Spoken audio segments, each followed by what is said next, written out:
We have a little something here for you at Peb's Prosperous Hands. Okay, maybe a big something. We want to help you build your very own kitchen garden. We are ready to offer you a service of convenience. Growing your own produce means managing quality, reducing grocery bills, and delving into a brand new hobby. We're going to help you set up and maintain your home garden. Ask me how.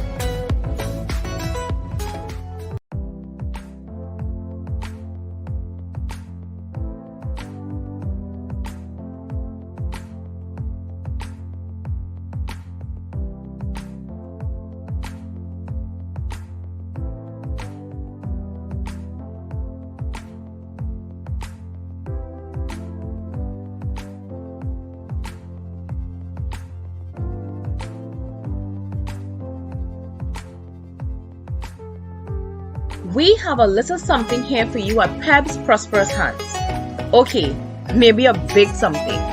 We want to help you build your very own kitchen garden. We are ready to offer you a service of convenience. Growing your own produce means managing quality, reducing grocery bills, and delving into a brand new hobby. We're going to help you set up and maintain your home garden. Ask me how.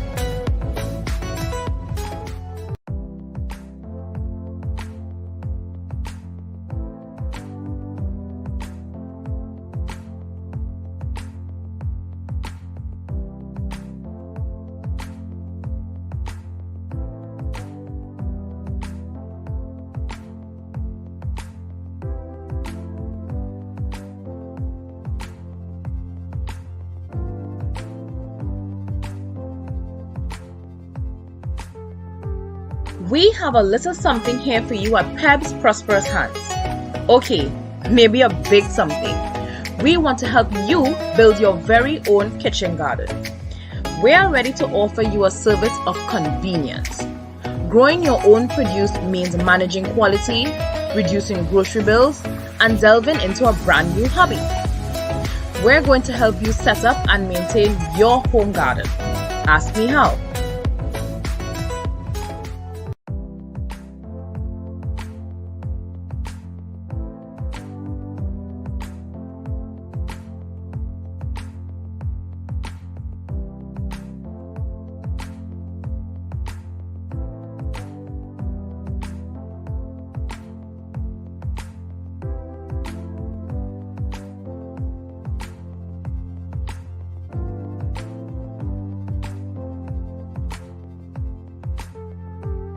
We have a little something here for you at Peb's Prosperous Hands. Okay, maybe a big something. We want to help you build your very own kitchen garden. We are ready to offer you a service of convenience. Growing your own produce means managing quality, reducing grocery bills, and delving into a brand new hobby. We're going to help you set up and maintain your home garden. Ask me how.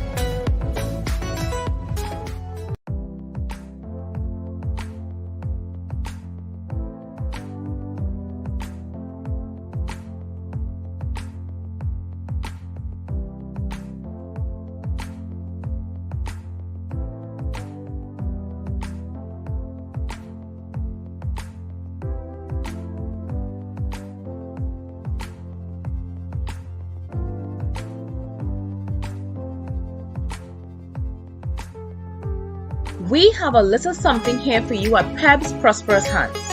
Okay, maybe a big something. We want to help you build your very own kitchen garden. We are ready to offer you a service of convenience.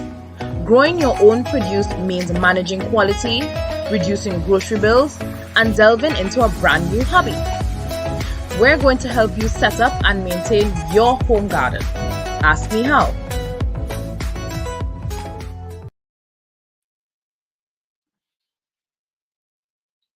Good night to each and everyone, and welcome again to Peb's Prosperous Hands Agriculture Podcast. I am so excited to be here tonight, and tonight I have a bit of company with me. So this is my guest for tonight. some of us, you know, we may know her as Minister Guy. Some of us know her as Miss Guy, you know, but, you know, she has so much more to her title, you know, and she will share a bit briefly about herself, you know, but I just want to thank you guys for being here. You know, I say Sister Nikisha, I say Sister Lisa, you know, and the others that have not yet made a comment. You know, thank you guys so much for, you know, tuning in tonight. I know that we are going to have an awesome, you know, segment, an awesome discussion tonight. All right, so I would have mentioned in the previous episode that we will be speaking about food security for the month of February. All right, and you know, I've decided, you know, to not just, you know, do it all alone. I've decided to partner with the founder, the owner of the Encouragers Nest, you know, Daliesha Guy, Minister Guy, Miss Guy, and I know that she is also, you know, excited, you know, to be on board with this assignment, with this community work that we have set out to do for the month of February. All right, before we get into tonight's, you know, discussion, you know, just a little icebreaker for us to settle in, you know, just for us to, you know, feel a bit comfortable, relaxed, and enjoy tonight's segment. All right. So I know during the Christmas season and even now, you know, we'll have gone to the markets or to the supermarkets, and you know, the prices of things, you know, went up so much that, you know, persons couldn't afford, right? But you know, tonight, you know, I just want to share a quick icebreaker, you know. So tonight I have with me a cucumber, right? All of us know what a cucumber, you know, looks like using salads and other meals.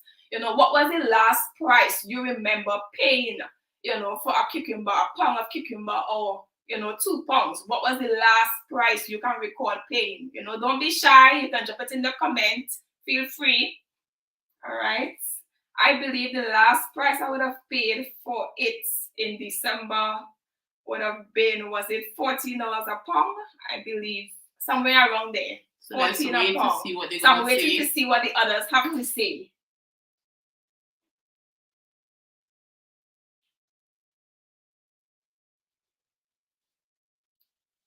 Nobody purchased cucumber for the month of December or January or even February. Sometimes it may have a delay, so you can show them the next thing in the meanwhile. Okay. All right. And pineapple, you know, currently pineapple is $10 a pound, guys. And you know, when I really love pineapple, and when I go to the market or to the fruit stall, I know I'm like, oh my God, you know, the prices of these items are going up so much, and not just, you know, by the months, they are going up, by the week, they are going up, by the day, you know. But you know, I remember paying $10 a pound for the last pineapple that I would have purchased. What about you? What was the last price that you would have paid for a pound of pineapple or for your fruits on a weekly basis, you know? So Sister Lisa said that they paid $15 a pound. I believe it was for the cucumber. Yes. Well, $1 more than my $14. All right. What about the tomato? And this is one of my favorite fruits. All right. So that was really expensive. This was really expensive during the Christmas season, December into January. I believe it was $25 or $30 a pound, guys. You know, and it was a lot for me. You know, every time I walk through the market, and you know, I'm like, oh my gosh, $25 a pound, $30 a pound. I'm like, no, Pebs, you can plant these for yourself. And that is why, you know, I am encouraging each and every one of us to have our home garden, our kitchen garden. At least it can help us to cut costs with our grocery bills and expenses on a monthly basis. All right. And Mr. Pumpkin, I believe Mr. Pumpkin was the most expensive, the worst that I've ever seen. It was really, really expensive. And I'm like, these people are ridiculous. You know, I'm not going to pay XYZ for a piece of pumpkin, but I love pumpkin. I put it in almost all of my meals, you know. I ensure that I didn't spend any money to buy pumpkin. I got it free, and I was very grateful for it. All right. But guys, this is just, you know, my icebreaker for tonight. You know, and I would have did this icebreaker for us to understand, you know, what food security is all about, and what we are truly getting ourselves in for tonight's discussion. All right. So with no further, I would ask my guest, to introduce herself for tonight. So all over to you, Miss Guy, Minister Guy. Okay, so good evening, everyone. I'm really grateful for the opportunity to be here today in a different capacity or wearing a different hat. Most of you might know me as Chanel said, Miss Guy or Minister Guy, but I am also a lover of plants. My degree, right, my bachelor's degree is actually in plant biology. All right, so I love plants. It has been something I've been passionate about, and the whole conversation of agriculture, food security has really been a love of mine. So I'm really, really grateful for the opportunity that we can, have an impact in this area, especially in this time. It's very crucial that we really put conversations in and get everybody involved in the conversation when it comes to food security. That's right. So you've heard it all. She's a woman that wears many caps, many hats, but tonight she sits with us, as someone who has been in the field of agriculture, for the past 4 to 5 years, right? So she has some experience, she has some knowledge, and tonight she's going to share a lot with us about food security. So Minister Guy, Miss Guy, Daliesha Guy, when you hear the word food security, for me, when I heard food security, I thought about, having enough food, to feed your own, having enough, to not just normal food, but, food that is nutritious, food that is easily accessible, So when you hear the word food security, what comes to your mind, or what do you think about, food security? Okay, so let's break up the word food security. All right, so if you think about having a compound and you have a fence, all right, the fence is made to secure your compound, right? So in the same way, food security speaks to having that safety or that feeling that you are safe when it comes to having food. So when we say food security, we are speaking not only about having food or any kind of food, but having nutritious food that is at access for everyone that will come into who needs food. So having that comprehensive look into food being available, not just food, but food that is nutritious and that can actually feed your entire population. That's right. And one thing I really, really tapped in with when I heard about the definition of food security as you speak here. I thought about it being accessible. During the pandemic, during the December holidays, and so a lot of things, a lot of food items, and so were not easily accessible as it should have been. Right. And one thing that always come to my mind is as farmers, I'm a local registered farmer in the beautiful island of Tobago, right? And as farmers, I often wonder, during the rainy season and even in the dry season, why it is we often face, these different challenges as farmers throughout the year. We see it happening over and over throughout the year, but things aren't, being put in place, to avoid, the food shortage and so. So, what is your take on, why it is we have to continuously, face these challenges and not put things in place, for the future? What is your take on that? Okay, great question. So food security, it takes planning, it takes success planning and succession planning, right? So in order for you to be able to feed your people, you must plan to feed your people. Under the UN, there's actual goals in place that every nation should be able to feed its people, to educate its people, to have good health care and all of that. So it actually is a goal that every country should have, right? So the reason why we have been having the same problems reoccurring is that there isn't sufficient planning to allow, for food to be accessible right around, taking into consideration the falls that we may have from time to time. So we had droughts couple years, that was a problem. This year that passed, we had flooding, severe flooding, and we had farmers, complaining about having severe loss, and we have been having that same problem for a lot of years. So the question is, are they planning for these type of a risk? And the answer to that is no, because we see it happening over and over again, So we are just here tonight, not just to share, but to give, recommendations and suggestions as to how we can truly boost and enhance the agricultural sector in the island of Tobago and by extension Trinidad and even throughout the world. All right. Nice to see you, Makeda. Thanks for coming on once again. So Makeda was our season winner for last week. So for the last episode, sorry. So big you up again, Makeda.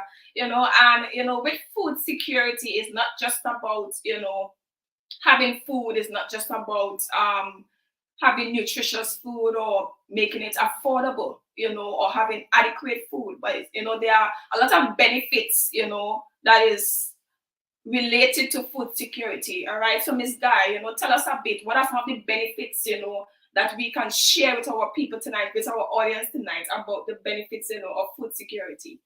Okay, so when we accomplish that goal of food security, or we are moving towards that goal, as Chanel would have said, it's not just about having the access of food, but it's a whole conversation when it comes to having job creation, right? The eradication of poverty. There are so many other things that we could look at. For example, when we have food within our nation, I'm going to expand on that a little bit, we will be able to feed our people and then have trading opportunities and trading bargains. I remember my father told me about it. He said Tobago used to be the breadbasket of the Caribbean for certain types of food. So we had enough to feed ourselves as well as to export to different nations. So having food security will allow us to have other bargaining agents. So now we rely on tourism and Trinidad and Tobago oil and gas. But when we actually move and we accomplish our food security goals, we'll be able to now have that as a source of income to our nation as well. With food security being accomplished, as Shina would have said, it's not just having food, any kind of food, but nutritious food. So then we're going to see persons leading a healthier lifestyle, right? So this will in turn cause our healthcare system bill to come down, because we know that prevention is better than cure, right? So when people are eating better, they are feeding better, then we live a healthier lifestyle. So our country will have less to pay when it comes to our health bills. So those are some benefits. There are a lot more benefits, but those are some benefits of food security. Yeah, and I love, how you said, it will help to decrease, our healthcare expenses. Because to be quite honest, a lot of persons are ill, and it's not just because of stress or, sometimes it's poor eating habits, we're not eating the right way. And some persons really cannot afford, to purchase the basic things because of the prices. We see where every minute you go to the grocery, the bills, the price on the items are going up by the week. I would have done comparisons, and I'm sure Minister Guy would have done comparisons as well. So let us pay in mind that food security is more than just accessing food, but being able to afford proper, nutritious, good quality food that will help to develop, the health conditions of each and every one of us within our communities, homes, and by extension, the country. All right. And, while preparing for this podcast, I would have said, God, I'm pushing on the food security topic one time. Why? Because, God was showing me that in times to come, there are going to be periods of famine and drought. Whether we want to believe it or not, it's going to come and it's going to happen. And this is why, I've decided to share along with, the encourageousness to push on it one time so that we can start to put strategies and things in place to eliminate, food shortages and frustration and all these things, when that time comes, it's going to come. And we just have to be prepared for when that time comes, So, Miss Guy, what do you think, that we can put in place, to help to help us in that time of famine and drought. What do you think? I know sometimes you bring the biblical perspective. I like coming tonight, and I'm excited, to hear what you have to say about that. All right. So I don't think I could speak about anything without putting God in it. Somebody write in the comments God in it, right? So we have to put God in everything, including That's food right. security. Food security is a God idea, right? And we ought to look to the word of God for our advantage, in as to how to, go forward, having strategies in place to go forward. All right. So we want to speak, about Joseph, right? So Joseph, he was responsible. Hold on.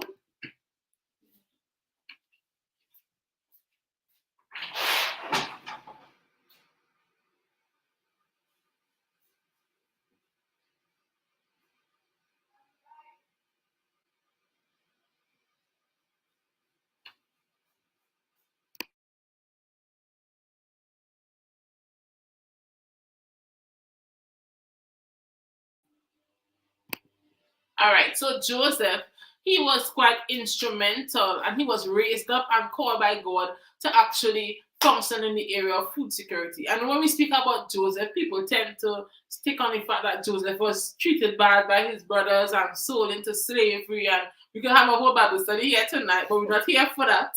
We're here to talk about food security. Joseph, God gave him a strategy as to how to prepare for times of drought and times of famine. So Joseph would have interpreted Nebuchadnezzar's dream, and from that dream, he had a dream that there was 7 good years and 7 years of a lack, right? And the strategy that was given by God, you know what? In the 7 years of plenty, ensure that you are storing up well. So right. in order to have in the years of lack, ensure that you are preparing for your times of lack, right? So persons might say, so what was Joseph? I would say that Joseph was like a prime minister or the minister of national food security. So he had that strategy in place, and what they will do is that in the times of plenty, when they have plenty and surplus, they store the grains and other things, and they ensure that they had things stored up. And today they have modern technology more than long ago that we can actually put in place to ensure that we are storing food well. All right, so grains were stored, and in the times of lack, right, they were able to feed their people. But we can even see in the Bible that other nations would have sent persons to purchase food. Yes. Right? So I'm thinking, why not Trinidad and Tobago sit on that right now? Create ways, find ways to store food now, so that in times of a lack, our people can be fed. All right, other nations are doing it. We're going to talk about some methods a little later, but other nations are storing food. All right, and we're going to see so much food wars taking place between nations. So we're going to look out for it, right? But we position ourselves now to have the advantage. That's right. Yes, it's always good to be one step ahead.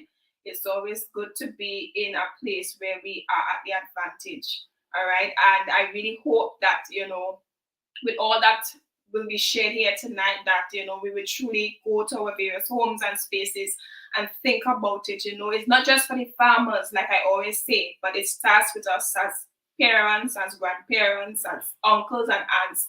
It starts with us in our homes, as we continue, to build our kitchen gardens, and as we continue to, help ourselves, we are able to be in a better position. So it starts with us, and as time go by, hopefully the government of Trinidad and Tobago and the THA, they will look into avenues and strategies as to how they can truly, have, that food security, perhaps a bank.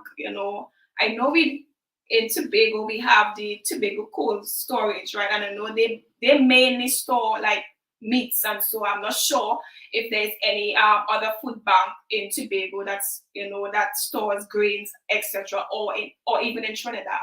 And recently I was looking at a seed bank in Trinidad, that was selling various types of seeds really, really cheap, and I'm saying, if we could start to have these things in place, secure these seeds, because, we don't know what the future holds. We don't know when periods of famine or drought will come. And I believe that, it's important that we start to plan now and put things in place for when that time comes. So, I love what you said.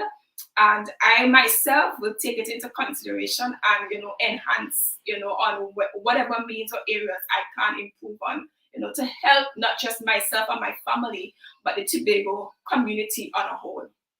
All right. So we have spoke so much about why it is we need to ensure that we are playing, a major role in food security. And, I want to say, that there are some A's, that of food security, and I would just mention, 5 of them, and Minister Guy can expand on them for you. So the 5 A's is accessibility, availability, adequacy, acceptability, and agency. Right? So there are 5 A's of food security. So we're learning tonight. We're not just sharing, but everybody's learning something. So that you can share it with others within your home, in your workplaces, wherever you go. You can speak about how important food security is. All right. So accessibility, when you hear the word accessibility, it means, it's easily available, readily available. You don't have to stress, to get it. You don't have to think about, oh my God, where am I going to get the money from? Where am I going to get this item from? I remember clearly in the month of December, I was looking to outsource some celery, and I could not get any at all. Wow.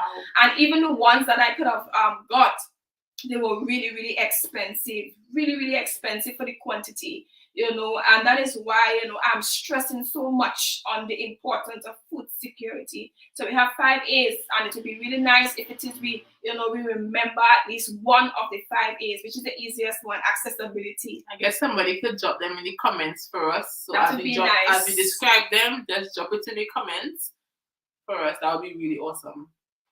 All right, so she would have mentioned accessibility. I just want to touch on that a little bit. Sure. Right? Having access to food is a major thing. Sometimes sometimes we have access and we think everybody have access, but there are some persons who go to bed with near to nothing, on their plate. Watching a map today, a global map, there are some nations that still have persons that are severely under the breadline. Right? So food access is a major thing. And we know that there's a lot of politics to play because there's enough food on the earth to feed everybody. That's just the reality. Right? So food needs to be accessible, and good and healthy food needs to be accessible to citizens. So they have the option of having good, nourishable food. So that's something I really wanted to add there with accessibility, availability. All right, so we have to look into availability. Food, yes, it can be accessed, but is it available at all times? Right? So in December, when we saw a lot of things being scarce, tomatoes being scarce because of maybe the flooding, and most persons still plant on the ground, right? So basically, with the flooding, a lot of crops were lost, right? With the loss of crops, we know that food was not available as it was before. You go to the grocery and the entire, for Christmas, I'm thinking it's Christmas, you expect to get everything that's normally there, and we saw shelves were bare or empty, right? So food was not as available as it normally would. And when we say food, we're talking about mainly fruits and vegetables, meat, and also processed foods as well. That's right. We're not really talking about the ramen and those things. Those things were always available. All right, so availability of food is a major thing. That's right. Yeah. If it is we don't have food available, then how are we going to eat? How are we going to feed ourselves, our family, and even persons within the island of Trinidad and Tobago? So we always need to remember that we need to have availability of all these types of food, and you can help yourself. So even if the supermarkets or the markets or the grocery stores or the fruits basket stores doesn't have. You can help yourself and put things in place that will help you to have at least a tomato tree at home, a tomato what's the other one? A tomato, a cucumber, flavor pepper plant. It's always good to have some sort of item in your backyard, side yard, kitchen garden, at least have something there that can assist you. I'm gonna put in a shameless plug. So if you're looking for your kitchen garden to be done and you want somebody to maintain it, Peb's Prosperous Hands is gonna help you with that. And if you're in Trinidad, like listen, we could arrange something. That's right. All right. So the next A is adequacy, right? So we can have food available, we can have food accessible, but is it in the right amount? Right? So we need to have mass production. And I want to say something that be quite controversial. I don't know if Pebs will want us to have it on our podcast, but I want to state that the Division of Agriculture and the Ministry of Agriculture, many nations, instead of leaving it to the private sector only, they actually have, they form companies within the government or partner to actually mass produce food. All right. So when I really assess our agriculture department or forestry department and this department, I'm asking, are we distributing labor in the right way? Do we have enough hired workers to plan food as opposed to working in office, right? So we have a lot of persons in office, but not much persons in the fields. And we have a lot of state land. So instead of selling all of it, we can actually have acreage of food that is available for the people. And I could tell you that once the government is also into that as well, what will happen is that we could control the price. That's right. Because if they know the set price of production is about this, farmers gonna control their prices. All right, and also making lands accessible, easily accessible for young farmers, right? We know how hard it is for a person who is now starting off. They have vision, they have a drive, they have zeal, but not access to land, right? So I think that needs to be more lease to own options or I remember my grandfather would have applied for a piece of farming land since in the 80s, and he never lived to occupy the land. And over 20-something years it took for him to be able to access this land. So we need to look into, okay, in times that are coming, there may be a need for food. How can we partner with the people to ensure that this is now a topic among the people and a drive among the people? A statement was made long ago, put down the shovel and grab the school bag. I don't want to say who said that, but if you know, just put in the comments. That statement was made, and a lot of persons look down on agriculture as though it was a waste thing. But it's right now we see where the world is heading into. People are looking into agriculture. So it's really important to ensure that we have an adequate amount of food being produced that we can first feed our people, because that's a thing. We want to export, but your people must first be fed. That's right. So enough to feed your people and then have enough to export. And I love how you said, to access agricultural land it's a big challenge. The process is really long as well. I can attest to that. But I believe that hopefully in time to come, that persons in charge of the agriculture division or sector in the island of Tobago, that they can really sit down and really, plan and put the agriculture division in a better position, not just for farmers, but for the entire country of Trinidad and Tobago.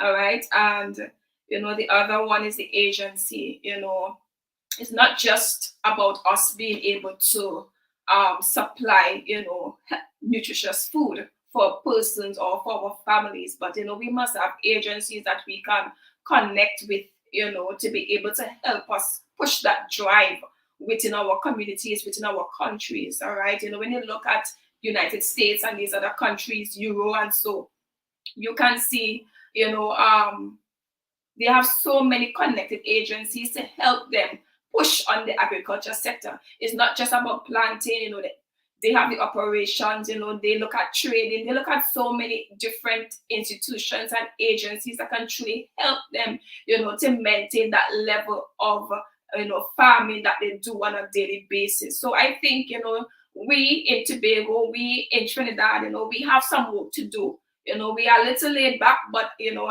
my hope is that we will play that catch-up game and get to that place where we ought to be able to sustain not just ourselves, not just our community, but to be able to export as well. And when I say export and to maintain ourselves, not just on a time to time basis, but have it done, you know, consistently, have it done in, you know, large production, because that's something that we lack. You know, yes, we may export and vice versa, you know, but we aren't able to supply, you know, that demand, right, to feed persons throughout the world. And I think we have to sit down as leaders of the different sectors, agriculture sector, and truly put things in place so that, you know, we'll be able not just to feed ourselves and to maintain, but to export as well and maintain that constant flow, that constant demand, that constant supply. Right? I just want to add a point there in terms of agencies. You know, we have an abundance. I could use fruits for an example. So every year we're gonna have so many mango trees bearing and other fruit trees, golden apples, and we could name citrus, and we have so much bearing, right? And a typical thing you will see in Tobago is that you're gonna pass and you're gonna see mangoes on the ground. You're gonna pass and see sapodillas on the ground. You're gonna pass and just see fruits laying on the ground, right? That's and true. Not being utilized. Persons have cane fields there, they're gonna and then they're gonna dry up and they're gonna cut it down and they're gonna grow again.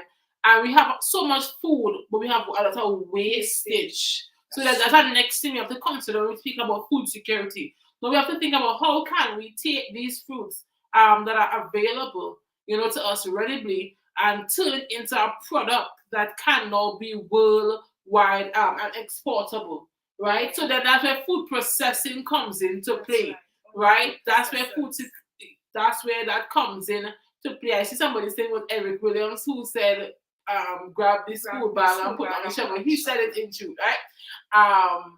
You know, and we need to look into how can we now take these fruits and produce products that can be exported, right? So yes, we can export the natural fruits, but we can also expand to where we package food in a way, you know, and process food that it can now have a longer shelf life. That's right. So we can have mango juice. We give some ideas here. Pay us when you use it, please. Right? Pattern. So somebody to pattern our ideas here. Mango jam, mango jellies. You know, we can have mango flavored pepper sauce. Right? I know this putting in a plug here.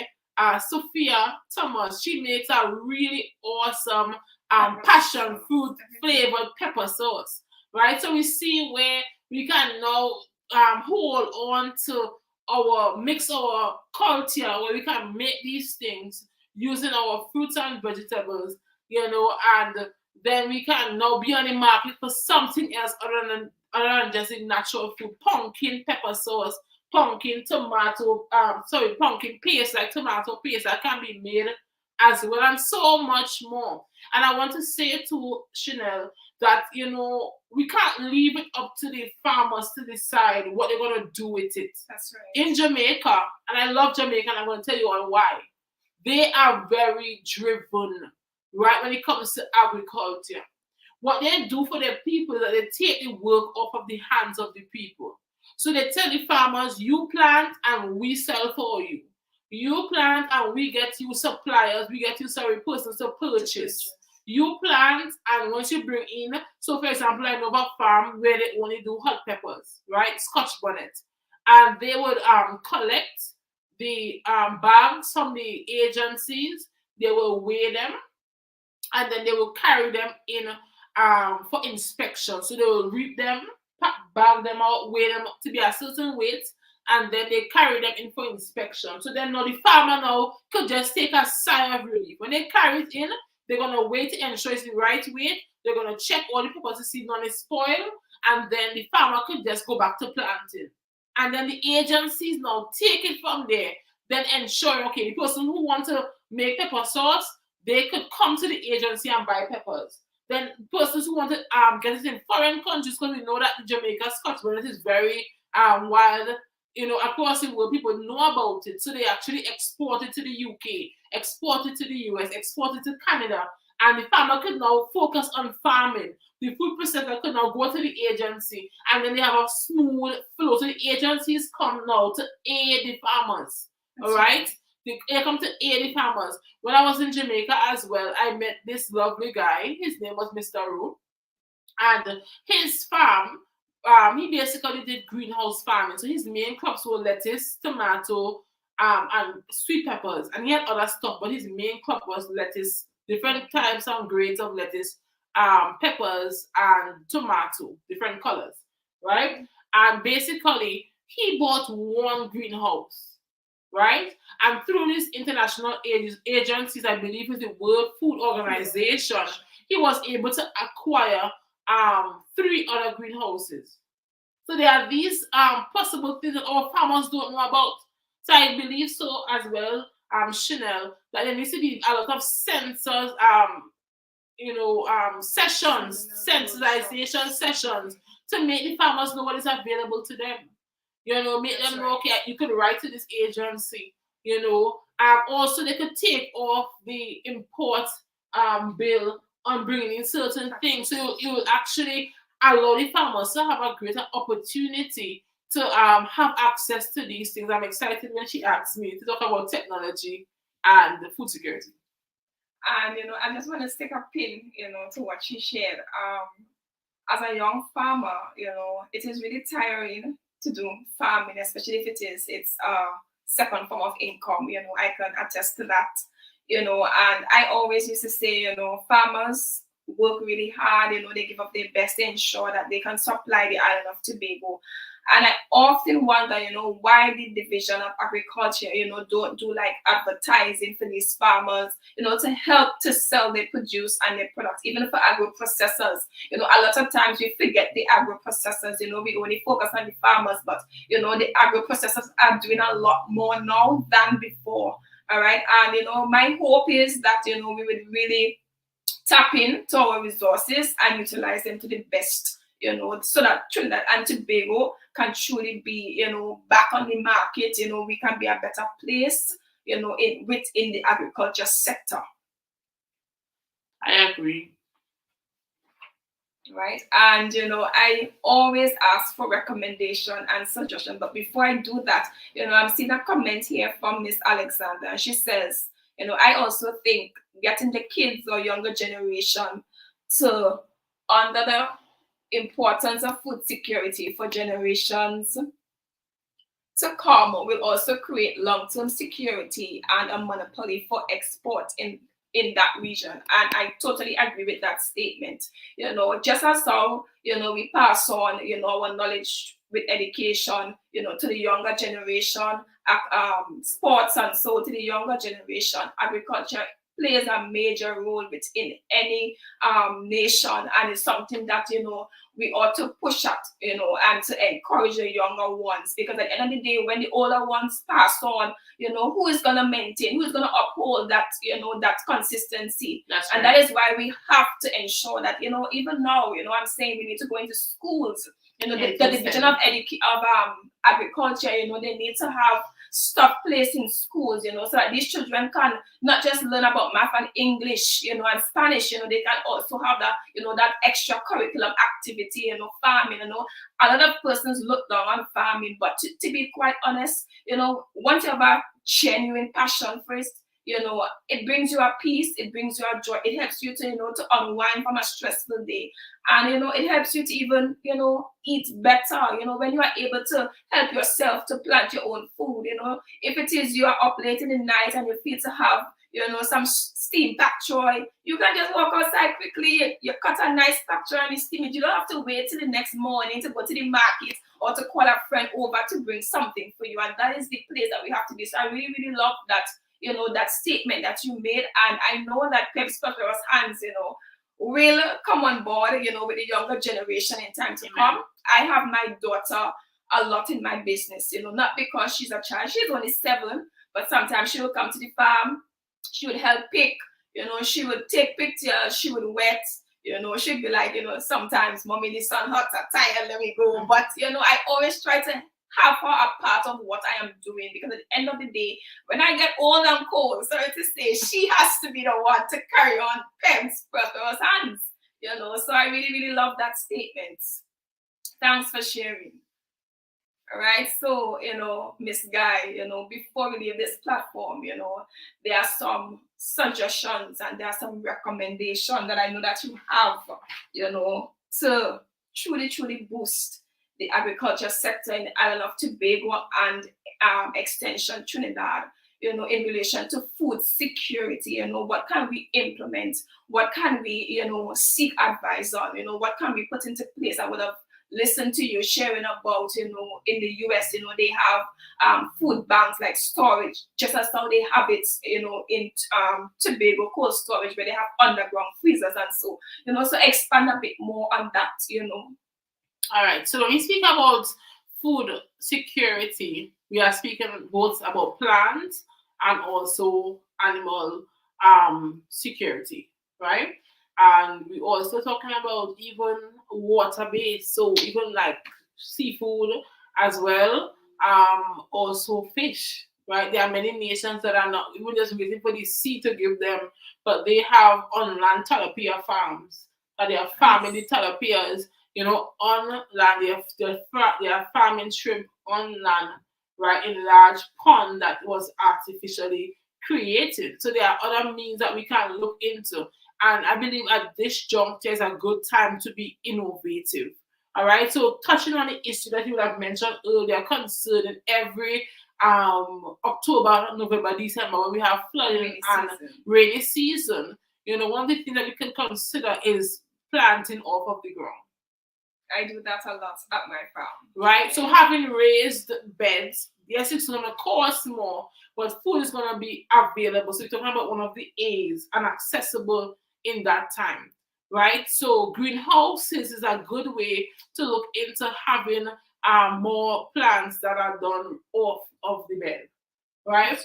When we talk about greenhouses, that's my baby. That's what I want to look into, because when we talk about food security, it's having enough food, right? And when we have a greenhouse, we get more food per square meter, right? So before you was gonna just plant this one plant in this area, in a greenhouse, you can take a tomato vine and run it all the way to the ceiling. So then now that one vine that was going to give you about, say, 20, and let's call it a number now, that can now be supplying you with almost 100 plus tomatoes, right? So you get more food per square meter. So that's a good thing to consider.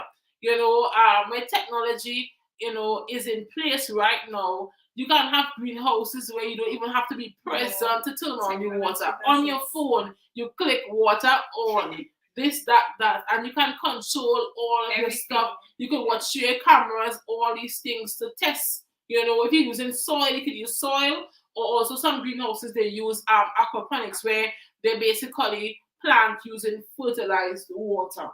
Right, so that's another thing that can be used in this time. So why can't they go have several greenhouses?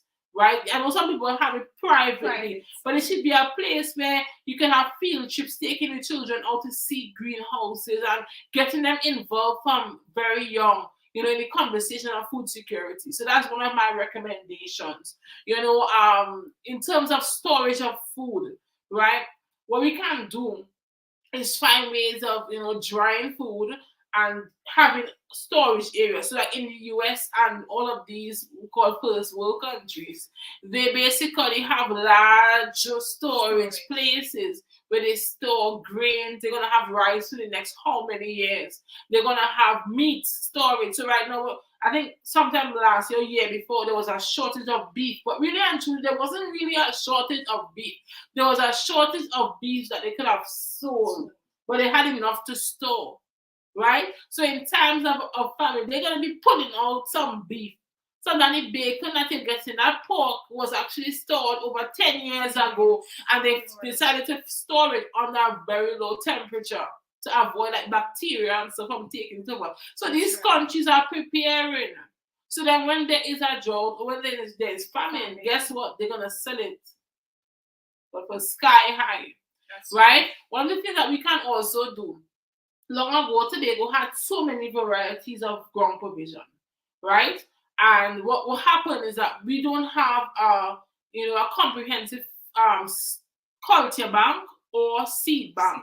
So we lost a lot of our varieties, which we can't really get back. We had so many varieties of different, like, so for example, sweet potato, there were different varieties of sweet potato, cassava, different varieties, but we lost that because we don't even have in Tobago a very good tissue bank, seed bank, and even having a lab, right? A testing lab. So before we want to enter the conversation of agriculture, we need to have the relevant resources available so that farmers can have the best possible chance. You can't tell me that if we want to look into agriculture, and today goes in the direction of agriculture, you still have to send a sample of your food to Trinidad. Come on. Today we should have a functional agricultural lab. And I'm talking about the one that we have at Louisville. We need to step it up a bit. Come on. Right. And we need to have a world class lab. Because if you're making something like tea bags, right? Every batch of, say for example, fever grass. You want to make fever grass tea bags, right? We have a lot of fever grass growing in Tobago. But we can't use that one to do the tea bag, right? You have to actually farm it. But anyway, before you actually could take a stock of that fever grass, every batch needs to be tested to ensure that it doesn't have any contaminants that would be, of ill effect to the actual person consuming. So every batch you take, you have to send that to be tested in order for it to be approved. If you have a batch that is not good, they have to discard of it. Now, if every time you have to wait for something to go to Trinidad for it to come back, it takes time and money, a lot, right? So I think that we need to look into that as well. A farmer was saying, to get an agronomist, a person that actually comes to check your soil. So, for example, your soil pH, how acid or how alkaline your soil is, the temperature of your soil on average, your soil humidity. These persons some of them are not gainfully employed by the assembly, right? So then anytime somebody has to come to Tobago for that, you have to pay that kind of money, right? So at the end of the day, we have to now look into having all of these things available on island, so that when we talk about food security, we actually want to talk about food security. When we talk about agriculture, we actually want to speak about agriculture. That's right. We have to get into the conversation. Our soils are very fertile, and there's so much more we could add when it comes to having the right resources, to ensure that we are meeting our food needs. So I recommend to our Chief Secretary and our Secretary for Food Production, that we really take it into consideration. How can we use it? State lands, and I know that they are now in government, so I'm going to give them a time to fully.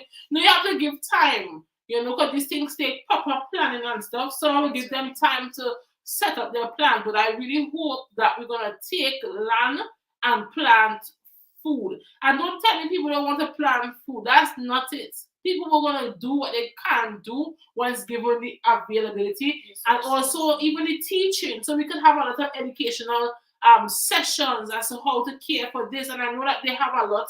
I see them coming over.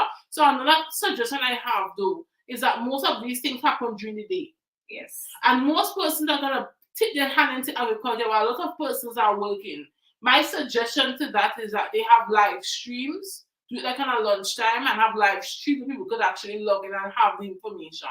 Or even we are in a modern time, everything don't have to be the day. We can have nighttime lectures and stuff that people could actually be a part of. I want to give Miss Pantin a round of applause for actually setting up the food hub. It's a very good vision, and even as we all get involved in this whole construct of food security and doing our part, is a good resource where you could come and just sell the stuff that you have. Yes. So we talk about increasing income in the household. So we want to really promote agriculture as something that the average person become a part of, and we can all add, because it's got to write today, it's our thing. It's our thing, and we need to put our hands in there. Well said, well said. Couldn't have said it any better than her, and I like what she said with the agriculture lectures. And so I would have had a challenge. There was this lecture I wanted to be a part of, and it was from 9 a.m. They would have sent out the information via email, I believe, and they said it's from 9 a.m. to 2 p.m. and it's during the day working hours. And I also have a corporate job apart from farming. And I was like, every time I have to go to a lecture or something pertaining to agriculture within the division, or so I have to take time off from my corporate job to get that done. And to be honest, at times it's a bit annoying. I feel like we could put a lot more in place, and take into consideration persons who are working and may not have the time or or given the time off from their jobs. But other than that, I see where they are trying. The division is trying, the agriculture division, they are trying. It's way better than what we had 10 and 15 years ago, and we just have to continue praying for them. We just have to continue even putting our ideas. Sometimes you may make a post, someone may see it and they may grab it and run with it, but I am really excited to see where are we going to go within the next 5 years within the agriculture sector. And I know that I have a lot, to share and to offer within the community of Tobago. And I myself, I'm going to take up, the race and continue to do my part, as the owner and founder of Peb's Prosperous Hands. So guys, I know we would have chat a lot tonight, but it's just for us to get an understanding and a clear picture of what food security is all about. All right. So even as I bring it down tonight, I want to first, thank you, my audience, for being here. Without you guys, I won't have, that, comments going. And, I really want to thank my guests for tonight, Daliesha Guy, Minister Guy, Miss Guy, for being here. It's always a special opportunity whenever, she reached out. I'm always willing to, to do any collaboration or partnership, with her, and I really thank God for her life, and what she has in store to offer. I know she has a lot on the inside for the agriculture sector, and I know that, she would continue to soar within her field and within her ministry. All right, guys, just a gentle reminder, we are doing the food security partnership, the Encouragers Nest and Peb's Prosperous Hands, and we are going to have a seedling distribution on the 25th of this month. It's a Saturday. It would be at the Signal Hill Recreational Ground. All right. The time, what time are we gonna start? Is it at 9 a.m.? 8:30 a.m. All right. So if you know of anyone that is in need of seedlings, that that has questions about tips for their kitchen garden and other means of agriculture, they are free to join us at the Signal Hill Recreational Ground. We will have a wide variety of seedlings for distribution, and it's free of charge. You don't have to pay for any of it. Free. Healthy, free seedlings, that we can use to help start that food security drive within our homes. It starts with us, not just the farmers. So remember the date, remember the time, remember the venue. We are going to give a gentle reminder on the Encouragers Nest page and Peb's Prosperous Hands page. So guys, I'm not sure if Daliesha has anything to say before we bring it down. Do you have anything to say? One last point. I just want to say that some people might say farming is very tedious, and it is, and that they will just bite, right? But I want to also promote you to plant, right? Because at the end of the day, we know that a seedling typically is $1 if you're buying it retail, right? And one tomato tree gonna feed you for years once you take care of your plant, or a couple months according to how you take care of your plant, right? One cucumber vine was giving me so much. I was giving away. Every month I was just I was making bags, pak choy, tomato, cucumber, I was just giving away, especially those cherry tomatoes. They were just producing, and you will take $1 and produce so much. And you will go and you buy a pound of it, and you pay $25. So let's work in maths. In this season, we have to be financially wise So ensure that you at least plant your salad. Ensure you call Peb's Prosperous Hands.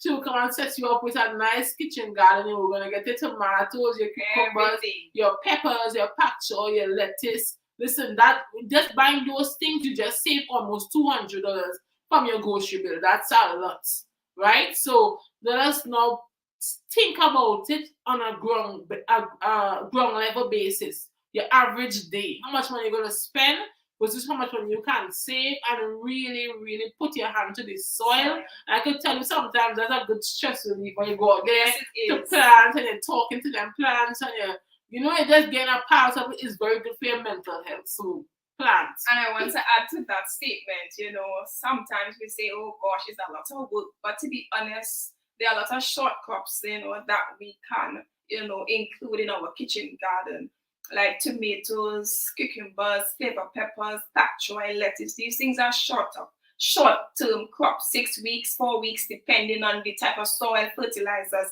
etc. that you will be using. For me, I stick to natural fertilizers as best as I can.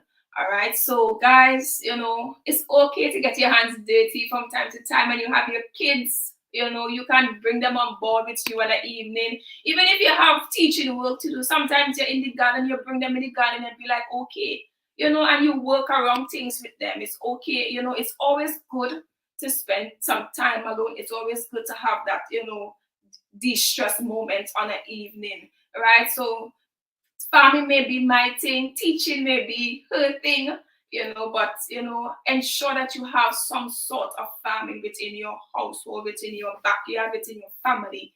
All right, it is really, really important. So guys, we have come to the end of our first food security episode. We are going to meet again on the last Thursday of this month, where we will complete our food security topic of discussion. All right, so I just want to thank you guys for being here once again. Thank you guys for always staying connected to Pebs Nation and to the Encouragers Nest. I am always excited to, to help someone, to bless someone, to share. And I want to thank you guys for your support and, continue doing what you can do within your home, within your community to boost the agriculture sector within the island of Trinidad and Tobago. Thank you guys for being here.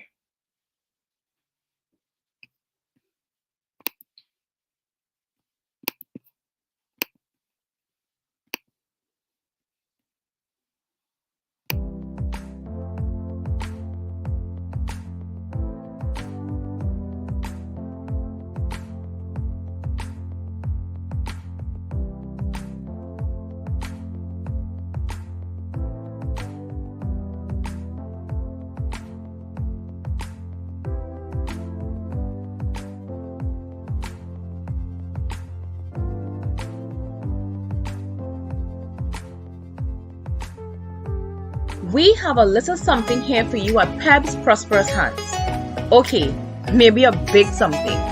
We want to help you build your very own kitchen garden. We are ready to offer you a service of convenience.